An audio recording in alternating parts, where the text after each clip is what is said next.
భారతదేశంలో competition commission of India ఉంటుంది. మోనోపోలైజేషన్ ఆపేసి ట్రేడ్లో కాంపిటీషన్ పెంచడానికి. అలానే అమెరికాలో ఫెడరల్ ట్రేడ్ కమిషన్ ఉంటుందన్నమాట.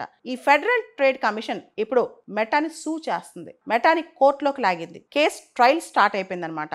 ఏంటంటే వాళ్ళ వాదన కాంపిటీషన్ తగ్గించుకోవడానికి, అసలు ఈ కాంపిటీషన్ అనేది చాలా కష్టం కదా, దాని బదులు కొనేస్తే పోలా, ఈ లెటర్ ఏదైతే ఈమెయిల్ ఆయన పంపించారో దాన్ని ఎవిడెన్స్ గా చూపిస్తుంది. అయితే జూకర్బర్గ్ మాత్రం ఒక మాట అంటున్నారు, ఇదంతా కూడా స్ట్రాటజీ ప్రిపేర్ చేయడానికి ముందు ఇనీషియల్గా పంపించుకునే లెటర్స్, ఈమెయిల్స్, వీటిని బేస్ చేసుకుని మేము మోనోపలైజేషన్ చేస్తున్నాం, గుత్తాధిపతం చేస్తున్నాం అని చెప్పి మీరు ఎలా భావిస్తున్నారని చెప్పి ఆయన ప్రశ్నించారు. అంతేకాదు ఇన్స్టాగ్రామ్ కానీ వాట్సాప్ కానీ ఇవన్నీ కూడా మెటా ఎక్వైర్ చేసిన తర్వాత చాలా ఇన్నోవేషన్స్ వచ్చాయని, యూజర్ ఎక్స్పీరియన్స్ బాగా పెరిగిందని, కాబట్టి ఇది రైవల్స్ని తగ్గించడం కాదు, ఇన్ఫ్యాక్ట్ చాలా రూడిమెంటరీ స్టేజ్లో ఉన్న సోషల్ మీడియా గ్రూప్స్ని కొనుక్కుని మేము దాన్ని ఇంప్రూవ్ చేస్తున్నాం అని చెప్పి కూడా జూకర్బర్గ్ వాదిస్తున్నారనమాట.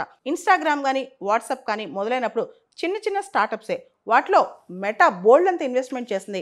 ఆ ఇన్వెస్ట్మెంట్స్తో ఇన్నోవేషన్స్తో చాలా ఇంప్రూవ్ చేసుకొచ్చింది. ఇప్పుడు పెద్ద ప్లాట్ఫామ్స్ అయిన తర్వాత మీరు మమ్మల్ని క్వశ్చన్ చేస్తున్నారు అని చెప్తున్నారు. అంతేకాదు మెటా కంపెనీ వాళ్ళు ఇంకొక వాదన కూడా చేస్తున్నారు, టిక్ టాక్, స్నాప్చాట్, యూట్యూబ్ ఇలా చాలా ఉన్నాయి కదా, ఇవన్నీ కూడా మాకు కాంపిటీటర్సే కదా, వీటి నుంచి కూడా మేము బాగా స్ట్రాంగ్గా కాంపిటీషన్ ఫేస్ చేస్తున్నాం కదా, మరి అవన్నీ మేము ఎక్వైర్ చేసుకోలేదు కదా, అలాంటప్పుడు మీరు వాట్సాప్, ఇన్స్టాగ్రామ్ పెట్టుకుని మమ్మల్ని ఎందుకు ఇలా క్వశ్చన్ చేస్తున్నారని చెప్పి అడుగుతున్నారు.